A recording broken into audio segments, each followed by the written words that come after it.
It is the Al Travis Show. We get him in here once a week. He's our farm guy. Jerry Groskreutz on the Al Travis Show. Jerry, how are you? Well, I am happy to report as of earlier this week, I am almost cured. Oh, it's every week we're almost there. What now? I mean, down here we've gotten a lot of rain, so you're out of the fields for quite a little bit, I presume? Well, early this week, Monday, I finished the last of the corn. Okay. Wet corn bin is still sitting full, and I have to chop stalks and get the combine cleaned up and then drive it into the hospital for the winter. There you go. But I'm almost cured of fall-itis, let alone cornitis or beanitis. Well, and it's fun. You bring up the beans. We don't do a lot of politics, you and I, but there's a lot of it in agriculture, and you know that. This, according to Minpost, the crisis facing the nation's soybean farmers has become central to messaging for the Democrats who think Republicans are vulnerable to President Trump's tariff policies. The Ken Martin, the Minnesota DFL old party chair that runs the DNC, launched a campaign-style advertisement this week for the financial pain Trump's tariff policies are causing soybean farmers. Now, you don't get to judge every soybean farmer, but Jerry, as you've been on the program, and I even think you said last week, prices are pretty much the exact same as they were last year when the guy wasn't the president and there were no tariffs. Where are you guys being sunk? Am I missing something? Or are you just worried you're going to get sunk and we're pre-worrying about sinking? What am I missing here? I think some of it is just the uncertainty. But if you look at the actual facts, yes, we haven't sold any beans to China yet this fall, but we've sold beans and we've exported them. I got a homework assignment for you this week. Okay, I'm writing it down. Go ahead. Because one of the few, quote, USDA reports that we used to get the weekly export sales and the loadings or shipments of boats that were actually loaded, the beans that left the country. Mm-hmm. Well, we still get the export loadings on how many million bushels of corn and soybeans and wheat actually left the country. Okay. We got that report Monday afternoon, and it was countries in Europe. It was countries that I've never seen on that report before. So what happened? China's buying up all the beans they can. However, China's got a bit of a problem too right now because beans from South America, from Brazil, are $2 a bushel more expensive than they are here in the United States. So maybe you could say that we are getting hurt, even though beans are about where they were a year ago in the fall. Maybe they would be higher if we wouldn't have this turmoil with China. But on the other hand, it's about the same, and you have to anticipate that maybe there's room for improvement. And here's one of the ways that this year of all years, the government shutdown is having an effect on farmers. And it's called the market loan program. We used to call it the CC loan, where Jerry's got beans in the bin. Jerry's got bills to pay. I was anticipating the farm bill payment this fall because bean prices and corn were so low last year. Well, that was supposed to be here the middle of October, and it didn't come the middle of October because FSA offices are closed down. Mm-hmm. And Jerry's got some bills to pay, like my crop insurance and some of these things. Well, if the government were functioning too, the beans in the bin are collateral, so we could get a loan on a portion of those beans. The government keeps a lien on our beans as collateral. When we hopefully then the price would go up, then we'd sell the beans. We'd have to pay off the loan. Anything that was left, we would get the rest. Sure. And it would be really handy to have that tool this year because you anticipate maybe the price is going to go up. Mm-hmm. You maintain ownership, but yet you generated some cash. And typically the loan rate, the interest rate with a commodity credit corporation is lower than what it would be a normal ag lender. So it's kind of a good tool to have in your toolbox. It would come in handy this year. And because of the government shutdown, we can't use it. I want to talk the government shutdown, but let me wrap this up quick. Angie Craig and Tom Peterson, the Minnesota Commissioner of Ag, they got together. They were ones kind of talking about this and what stirred up this conversation about the soybeans. You got to tell me Thom Peterson knows what you're telling me. He knows that if China bought up every bean possible from Brazil, all the people that bought from Brazil are now looking for beans, and they're going to have to buy American, right? I mean, you tell it is there's only so much bean to go around in the world, and it's just a shuffling of who's buying from whom. Doesn't Thom Peterson know that? I'm sure that he does, but sometimes you have to do what your boss wants, or sometimes you have to, you know what I mean? And I there's do. things going on that are way above my pay level and my pay grade. I'm just a plain, simple country boy. No, and I get that, Jay, but that's why I like having on this program, and maybe other people all know it, but this average Joe Al who doesn't follow the soybean prices, you read that story and like, holy crap, things are going really to hay. And then all of a sudden, Jerry comes on the radio and he says, the soybeans about the same as we were last year. Tariffs, no tariffs. And I'm like, oh, well, that would have been a nice line to put in the article, I guess. And I guess overall I missed it. But now with the shutdown, before we go to break, do you still get the FDA reports? What all shut down? This loan thing, that's got to be terrible for you. The markets are still open, I take it. What shut down for farmers in this government shutdown? Well, mainly information is shut down because we aren't getting the weekly export sales reports. Okay. We aren't getting the harvest progress. We aren't getting all those reports. We didn't get the USDA World Outlook Supply Demand Report early in December. And so it's kind of ironic.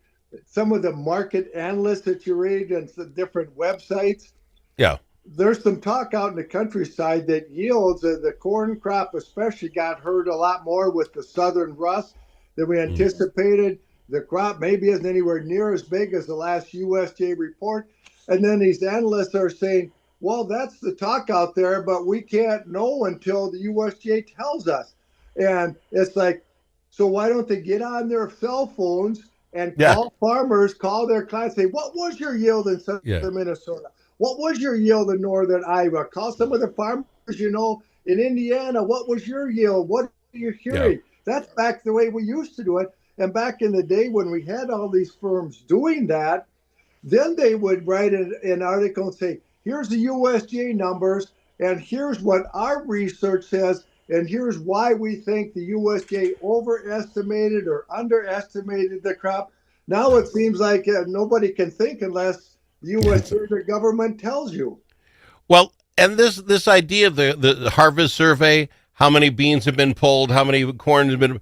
If Jerry Groskreutz has got all his corn in, people, we're really close to being done. It isn't like, you know what I'm saying? I mean, what difference does it make either? If Jerry's done and you're the last guy and Jerry beat you, shame on you. But other than that, you're going to go out next week and finish up. What am I missing? Who cares what everybody else has done? Go get yours in, put it in the pile, right? Yep, put it in the pile. And I would say we're probably in our part of the world, corn harvest at least 75%. Yeah. It's just absolutely mind-boggling. I can remember 2 rural pickers, and now you go out in a 160-acre field with a great big combine, a tractor, a big grain cart, and a few semis, and it disappears in an afternoon. Yeah, no, it's fun for the rest of us to watch, but it is crazy how much you guys get done. All right, I got to go to break. I've got him, Jerry Groskreutz. We're talking about what's going on here in America and the farmer. We'll do it right after this on the Al Travis Show.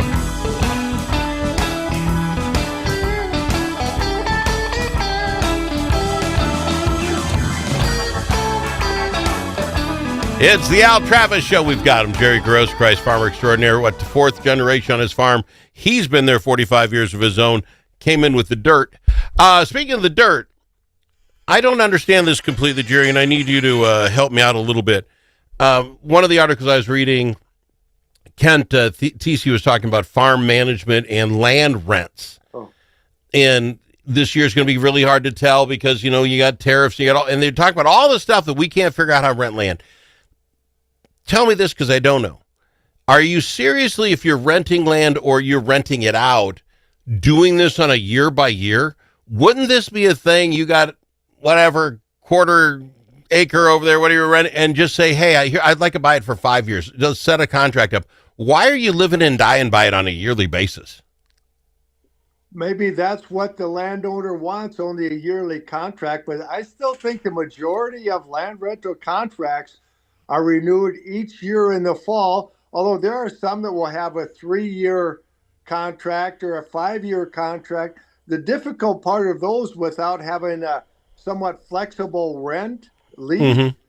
is how can you predict what the economy is going to be like 3 years from now or 5 years from now that you set a contract with?